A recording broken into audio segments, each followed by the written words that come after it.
Hi everyone, and welcome back to another episode of our English Learning podcast. I'm Jennifer, and as always, I'm here with my amazing co-host, Elizabeth. How are you doing today, Elizabeth? Hi, Jennifer. I'm doing well, thank you. Today's topic is one that's especially relevant for students, teachers, and parents alike. Does the contemporary grading system work? Grades have been a cornerstone of education for a long time, but more and more people are questioning whether the traditional letter or number grades truly measure a student's understanding, effort, and potential. Are grades helping or hindering the learning process? Today, we'll break down the pros and cons of grading and explore whether there might be better ways to assess student performance. That's right, Elizabeth. We've all been through it, sitting in class, getting that graded exam back, and either feeling a sense of pride or disappointment based on the letter or number at the top of the page. But does that grade really reflect what we've learned or how hard we've worked? And how do grades impact students' mental health and motivation? These are some of the questions we'll be discussing today. Exactly. And for our listeners out there, we'd love to hear your thoughts on this topic. Do you think grades accurately measure your learning? Have grades motivated or stressed you out? Share your experiences with us, and we might feature them in a future episode. So, Jennifer, let's start by looking at the purpose of grading. What is the contemporary grading system supposed to accomplish? Well, Elizabeth, the main purpose of grading is to provide a measurement of student performance. In theory, grades are meant to reflect how well a student has understood the material, completed assignments, or performed on exams.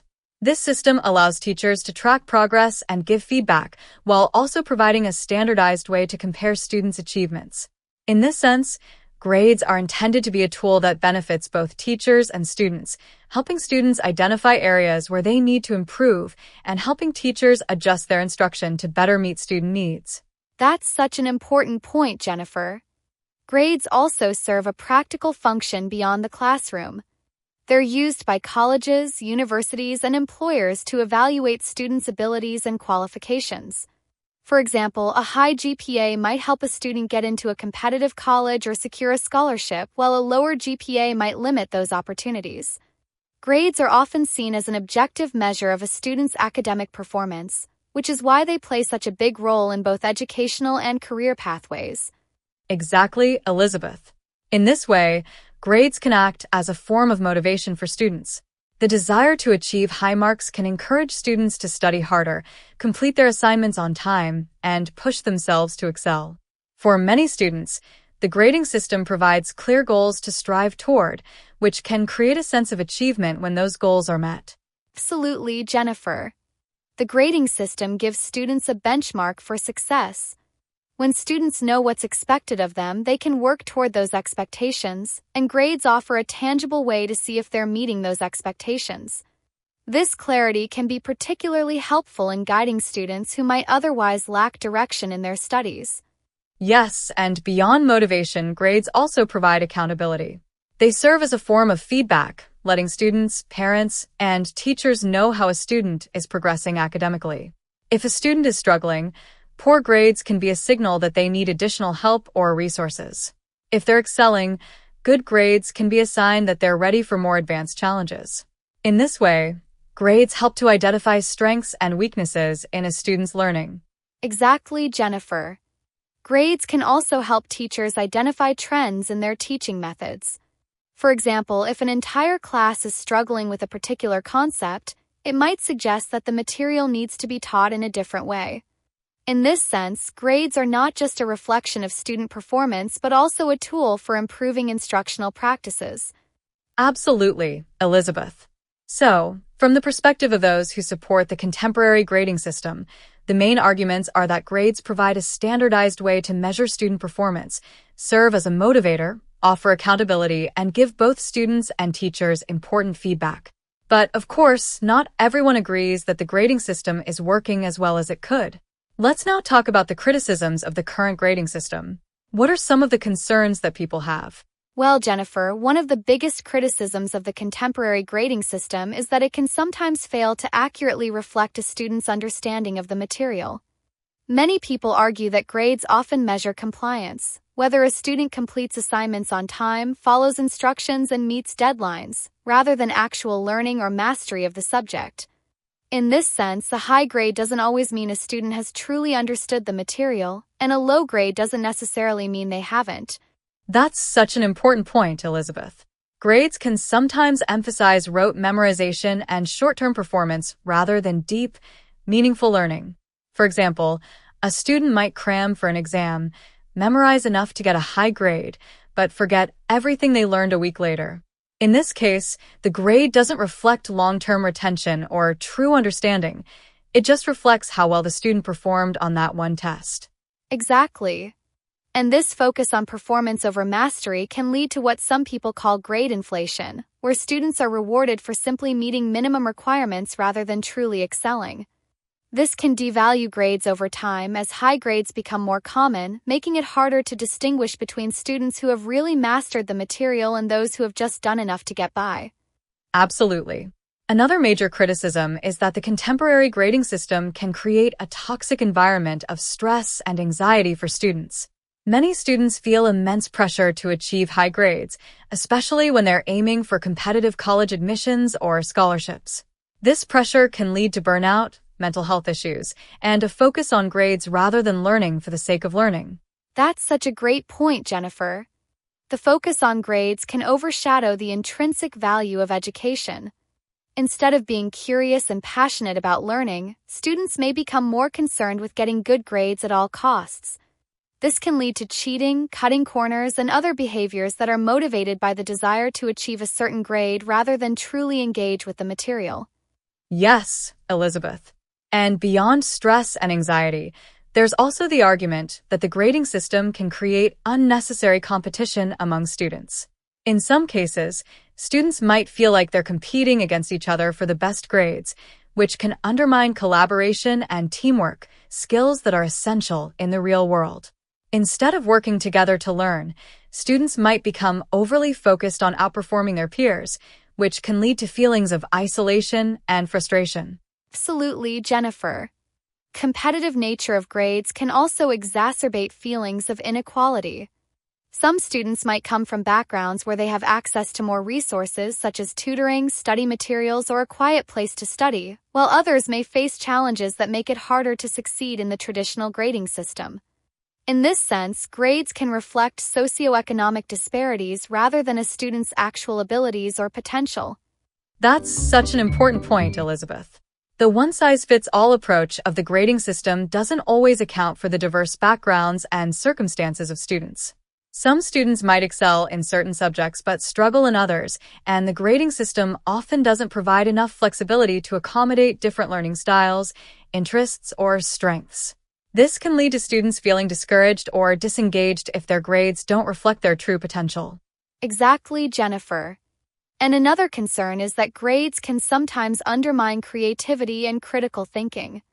When students are focused on achieving high grades, they may be less likely to take risks, explore new ideas, or think outside the box. Instead, they might stick to the safest path, the one that will get them the best grade, rather than pursuing their curiosity or developing their unique talents. Absolutely. So, from the perspective of those who criticize the contemporary grading system, the main concerns are that grades don't always reflect true learning. They can create stress and anxiety. They foster unhealthy competition. They can exacerbate inequality, and they may discourage creativity and critical thinking. But with all of these concerns, the big question is, what are the alternatives? Are there better ways to assess student learning that don't rely on traditional grades? That's a great question, Jennifer. One alternative that has gained popularity in recent years is standards-based grading, which focuses on students' progress towards specific learning objectives or standards. Instead of assigning a letter or number grade for each assignment, teachers assess how well students have mastered the skills or concepts they're supposed to be learning. This system emphasizes growth and mastery over time, rather than just rewarding students for completing tasks or meeting deadlines. That's such an interesting idea, Elizabeth. In a standards-based grading system, students receive feedback on their progress, which helps them understand what they need to improve on. This can shift the focus from performance to learning, encouraging students to keep working on skills until they've truly mastered them. It also gives teachers more flexibility in their assessments, allowing them to focus on what students have learned rather than just the final product. Exactly. Another alternative is portfolio-based assessment, where students compile a collection of their work over time to demonstrate their learning. Instead of focusing on individual grades for tests or assignments, a portfolio allows students to showcase their growth and progress in a more comprehensive way.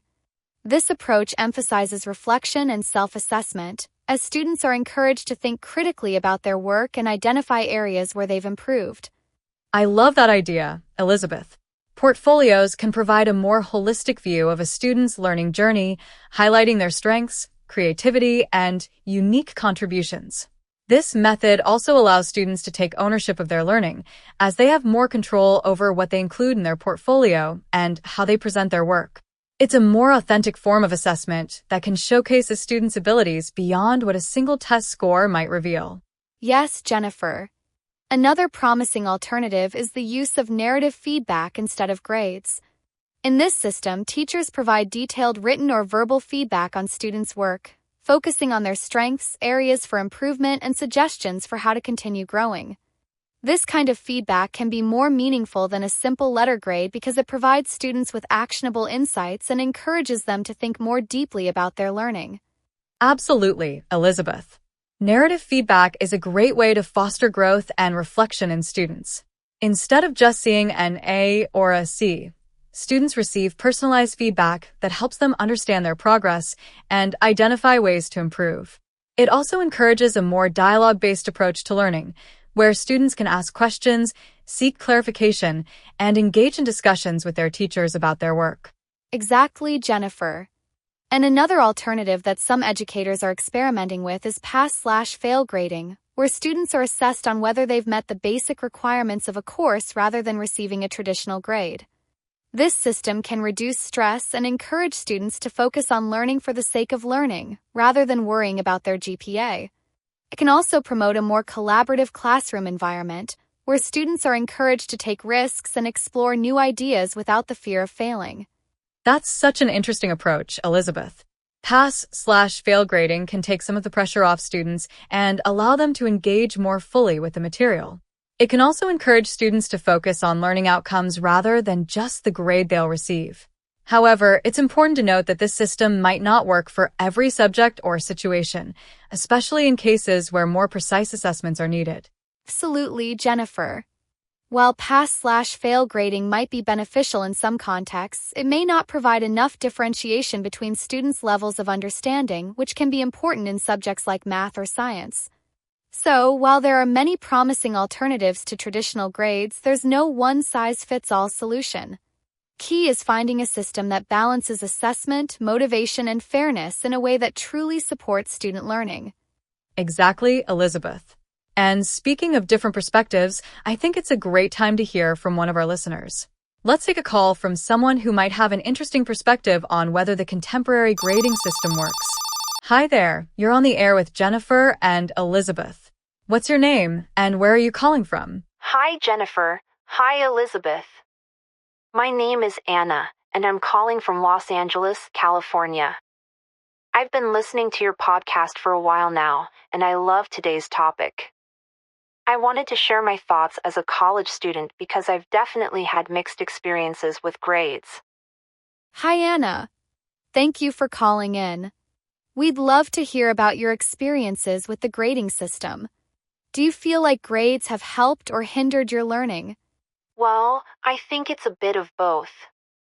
On one hand, grades have definitely motivated me to study hard and stay on top of my assignments. But on the other hand, I've also felt a lot of stress and anxiety about maintaining a high GPA, especially since I'm planning to apply to graduate school. Sometimes I feel like I'm more focused on getting good grades than actually learning the material.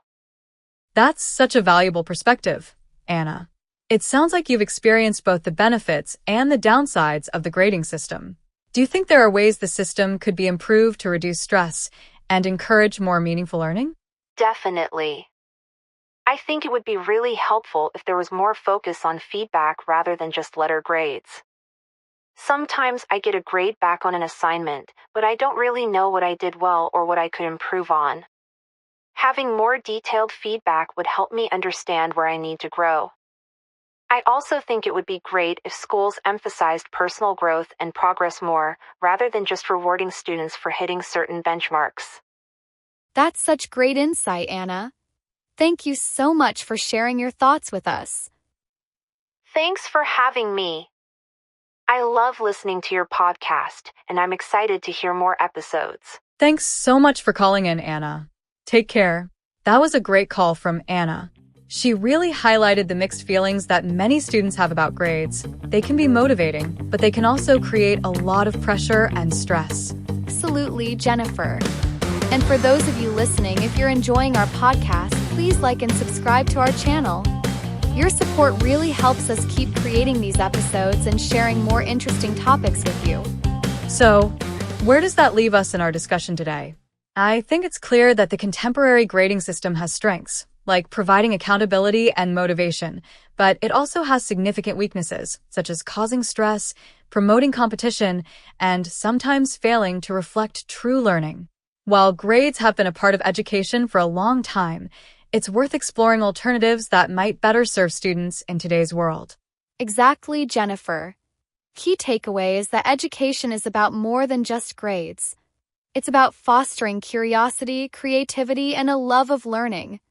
Whether we stick with the current grading system or explore new alternatives, the most important thing is to make sure we're supporting students in a way that helps them reach their full potential. We hope today's discussion has given you some new insights into the question of whether the contemporary grading system works. Thank you so much for joining us today. Yes, thank you for listening. We're always here to share new insights and help you learn English while exploring important topics like this one.